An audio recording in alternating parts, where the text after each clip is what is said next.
This video is going to show you some exercise options for patients following an ankle sprain or fracture, and these will be more directed at the patients in and around the time they're going to get a boot, and they can weight bear. However, all weight bearing is going to be with the boot to protect the fracture site in the early stages. Majority of the exercises at this stage are going to be looking at other muscle groups rather than specifically the ankle, but it's important that we get patients engaged on an exercise program. That way we're prepping them for future rehab when the specific ankle strengthening exercises start to come into play. As normal practice, the majority of patients will be allowed to take the boot off when they are non-weight bearing. We can just do some simple ankle pumps forwards and backwards for patients, using what available range they have, avoiding any extreme pain, just to keep some mobility in the ankle whilst they're offloading it and the fracture site is healing. Additionally, with any swelling, still good to elevate, ice, all those normal things you may have been told in the first few weeks post an ankle sprain.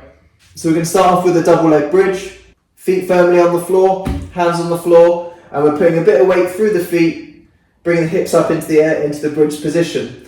This way we're working on other muscles such as the glutes, bit of hamstrings. Also we're getting some weight distribution through our foot, but it's not full body weight, so it's quite useful exercise to do, especially when we're trying to get a little bit more weight bearing in through the foot with the boot on. To get some specific work in through the quadriceps, we can squeeze the back of our knee towards the floor, keep these muscles switched on, and lift the leg up straight in the air. You got a little bit of weight of the boot as well there, so it's working the quadriceps a little bit more. We hold that for a few seconds, then we return back down, have a little rest. Squeeze the back of the knee against the floor again, keep the squeeze on, lift the leg straight up in the air. We can do a bit of knee and hip mobility in this position, just bringing the heel towards the bum. You can do some overpressure if you want to get a bit more of a stretch, and also just a bit of a hip stretch, knee to chest.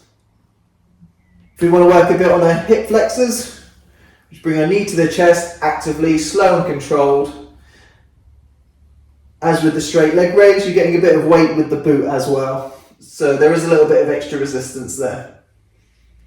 If you've got footballers that want to work on the inside of their thighs, on the adductors, we can just do some leg raises, side lying in this position.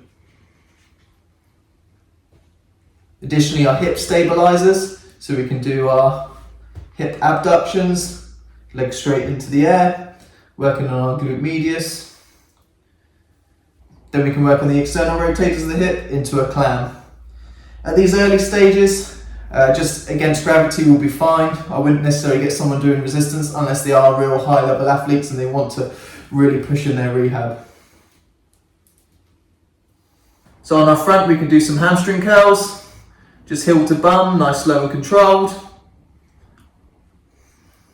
Then from a hamstring curl we can go into hip extension, working on the hip extensors. Thank you very much for watching. Please check the ankle fracture playlist. That way you can see a step-by-step guide for patients following ankle sprains and fractures.